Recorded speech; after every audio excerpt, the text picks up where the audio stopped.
ดูสิทำไมเขาได้ไลค์เยอะกว่าฉันน่ะทั้งที่ก็ไม่ได้สวยเท่าไหร่เลยฉันยังสวยกว่าอีกโอ้แน่นอนเขาไม่สวยเลยทำไมกันนี่คุณไปกดติดตามให้เขาทำไมเนี่ยไม่ใช่สวัสดีเพื่อนเขาสวยตรงไหนอ่ะโอ้กดพ่อกับแม่สวยเลยอะไรของนายนั่นคือคำพูดของฉันนายชนฉันก่อนไม่ใช่เหรอฉันไม่ได้ชนนายก่อนนายชนฉันก่อนตั้งหากทำไมนายมั่นใจขนาดนั้นก็ฉันไม่ได้ชนก่อนนะนายชนก่อนตั้งหากเล่านายตั้งหากนายชนฉันก่อนมิลนึงเพื่อนนายตั้งหากชนฉันก่อนอย่าเถียงดีกว่าฉันจะเถียงนายจนนายหลับไปเลยแต่ว่านายน่ะต้องหลับก่อนแน่ๆนายตั้งหากเล่านายน่ะจะหลับก่อนอย่าพูดนี่เสียเวลาทำเลยดีกว่าอ๋อเจอด้านไหนครับดีก่อนนะครับรอข้างนอกก่อนทำไมหมาจะต้องอยู่ข้างนอกครับนี่คุณดูถูกผมเหรอไม่ผมไม่ได้ดูถูกคุณเลยใครจะไปดูถูกคนดำล่ะใช่ไหมโอเคงั้นผมเข้าไปรอข้างในนะครับคุณหมอถอดเสื้อสีดำนี้ออกด้วยเอาล่ะไอ้ดำฉันรู้แล้วว่านายนี่ดำถึงกึ๋นเลยแต่ห้ามขาวมากนายรู้ไหมว่าคนนี้เนี่ยมันโคตรจำเป็นเลยจำมากเมื่อเรากดหัวใจไปที่เรียบร้อยนั้นเธอจะมาโผล่หน้าบ้านไปรับเธอมาป้าบเลยเพื่อนคนไหนบอกมาสินั่นไอเด็กเขี้ย2 ตัวนั่นกล้ามาย้ำกับสาวฉันยังไงว่าไงพวกเด็กกระโปกซ้ายหรือขวากล้าดียังไงไปดีนังยางใส่ตูดเมียฉันฮะแกใช่ไหมที่รักไม่ใช่เด็กเขี้ย2 ตัวนี่ทางนั้นต่างหากล่ะว่าไงแล้วเด็กเขี้ยนี่ไม่เกี่ยวใช่ไหมไม่ครับมีอะไรนี่เปล่า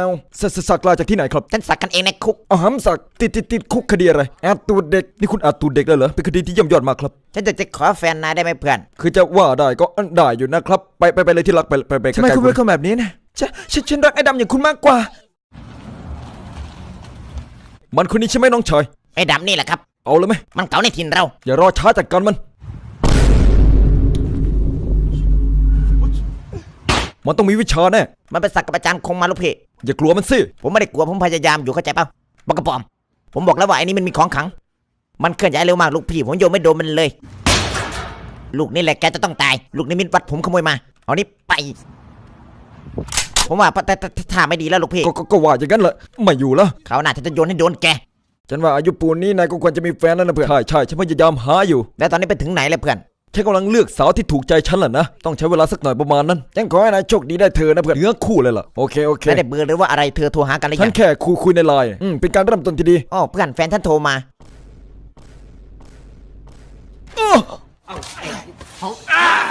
ไม่เอานะเพื่อนไม่เอานะนี่นายไปมีแฟนตอนไหนไม่รู้สิฉันหล่อมากยิบหายนะเพื่อนเราต้องตายแน่ๆเลยต้องพาเขาไปโรงพยาบาลด่วนแล้วมันเป็นปัญหานั่นแหละฉันไม่ได้ทำอะไรผิดสักหน่อยมาว่าฉันทำไมแค่แฟนท่านโทรมาเองมื้อเช้านี่แหละสำคัญที่สุดแล้วไงเพื่อนนั่นอะไรกันนั่นเรื่องของมีคมเหรอเพื่อนมันเป็นมีดไว้หั่นอาหารนะเพื่อนฉันว่ามันสะดวกดีกับการกินไม่อันตรายมากๆเลยฉันมันห่วงนายนะเพื่อนจะใช้มันเลยนะมันอาจจะบาดมือนายจะทำให้นายเจ็บได้นะเพื่อนโอเคไม่จริงนะนี่นายกินผักนี่มีประโยชน์นะเพื่อนกินแล้วแข็งแรงมันอันตรายฉันต้องทิ้งมันจริงใช่ไหมเพื่อนว่าไงสบายดีไหมโอ้ไอ้ดำมาก็ดีแล้วเพื่อนฉันมีความสุขดีเป็นไงบ้างในช่วงนี้นะคือฉันจะเอามาใช้กดหนวดนะเพื่อนแบบคือมันรกหน่อยนะโอเคกูไม่ใช้แม่งก็ได้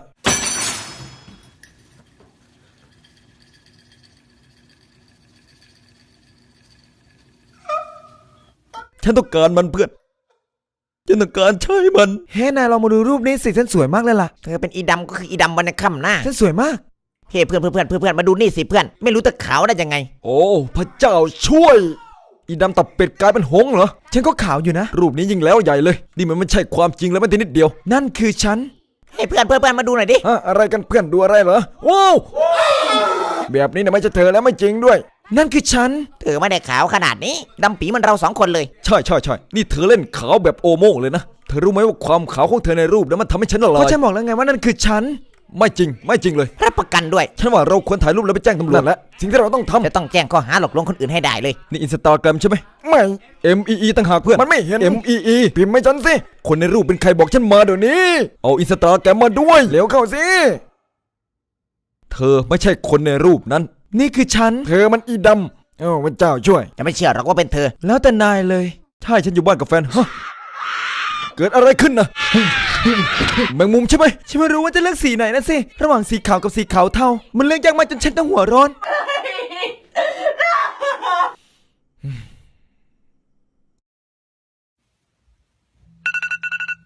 ใครโทรมานะ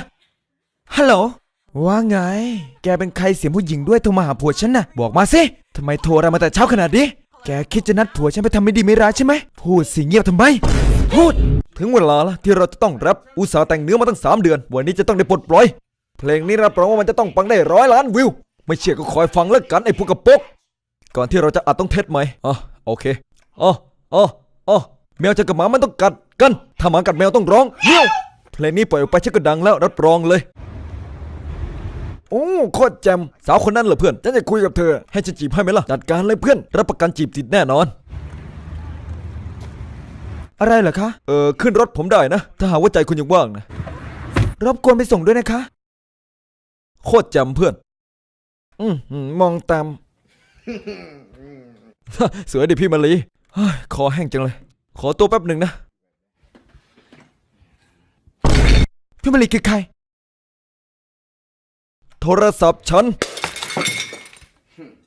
ยังแตกไม่หมดนี่นะแถมให้แล้วกัน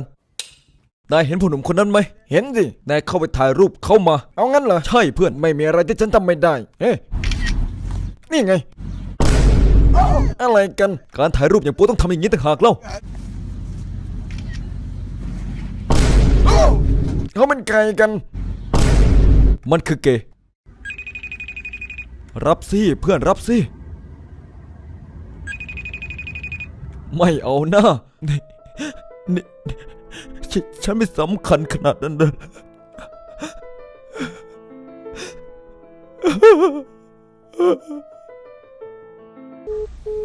ไปซอย4ครับคิดถูกแล้วผู้หนุ่มที่เลือกเส้นทางนี้ใช่ผมว่ามันใกล้ดีนะนี่นายหลับทำไมเนี่ยขับรถมองข้างหน้าสิฉันขับรถมานานแล้วนายไม่ต้องสั่งสอนฉันมองทางไม่จะเป็นหรอกการมองบ่อยๆจะทำให้สายตาสั้นผมคือผู้โดยสารมาสิฉันไม่อยากจะมีปัญหากับนายผู้หนุ่มแก๊งเราชื่อแตกหนึ่งสวยไม่สวยแก๊งฉันชื่ออีแมมยินด่าแม่ลูกพี่ฉันเลยโคตรเจ๋งเลยเพื่อนเขาทำได้ยังไงก็แค่ทำอย่างนี้ก็หลบได้แล้วเพื่อนไหนฉันขอลองบ้างสิถอยสินายพร้อมแล้วใช่ไหมฉันจะยิงแล้วนะเดี๋ยวก่อนว่าไงทำไมฉันหลบไม่ได้เหมือนนายมันจบแล้วเหรอแก๊งแตกหนึ่งสวยไม่สวยเพื่อนของฉันเป็นคนดีมากเลยนะอยากรู้จักเขาใช่ไหมมาแล้วโย่สวัสดีเพื่อนคนนี้เขาอยากจะรู้จักนายพูดว่าไงนะคนนี้เขาอยากจะล้วงรูดากนายน่ะไม่ฉันไม่ใช่ประเภทนั้นฉันจะพาเขาไปหาฉันจะพาเขาไปบอกว่าป๋าขาอะไรของนายเนี่ยคือเขาเป็นเกย์น่ะนั่นแหละนี่นายมีเพื่อนเป็นเกย์เหรอรออยู่ที่บ้านนะนี่ไอ้นี่ใช่ไหมบอกว่าจะล้วงรูดากฉันนั่นเหรอฉันไม่ต้องการเพื่อนเกย์อย่างแก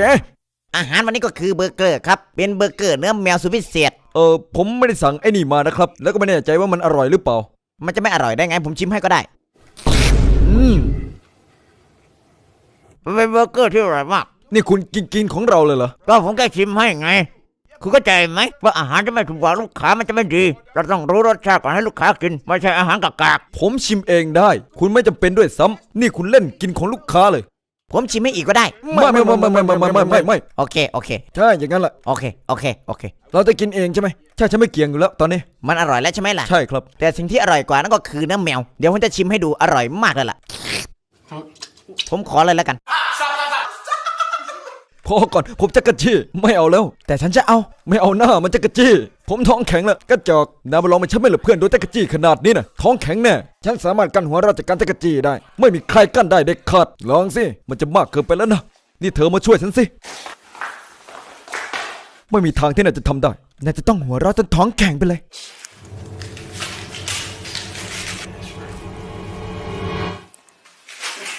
ยกขาหน้าขึ้น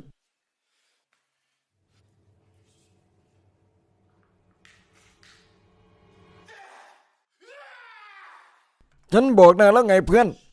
ขอตัวก่อนนะ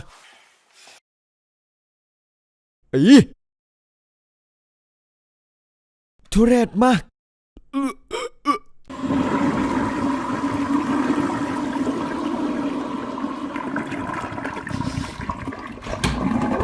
ผมว่าส้วมคุณเต็มแล้วนะคุณควรจะดูดส้วมได้แล้วเอาเบอร์คุณมาเดี๋ยวผมจะติดต่อไป555 1 2 อแม 4 นดาอแมนดา เอ็นเวิร์ดเพื่อนรัก พระเจ้าช่วย นายไปอยู่ไหนมา เต๋อสบายดีไหมเต๋อหุ่นดีมาก ฉันกินฟองน้ำเป็นประจ เหลือเบอร์อีกตัวหนึ่งที่คุณยังไม่ให้ เงี ผ ยบ ม ไป นะ เลย คนเขาคุยกัน น่าจะเอาปากของนายมาแส่ไม่ได้ ำพ่อของฉันเป็นนายกด้วยล่ะ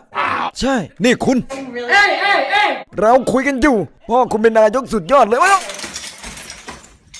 เอ็นเวิร์ด ผมขอเพียงตัวสุดท้ายของเบอร์ มันคือเลขสี่ ไว้ถึงเวลาผมจะมาดูดซ่วมฝากขอโทษเพื่อนคุณด้วยแล้วกัน และบอกเพื่อนคุณด้วยว่า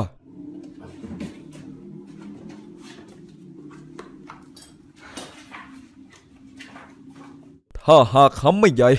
อย่ามาเงี่ยนใส่คนดำ นั่นคือสิ่งที่จะฝาก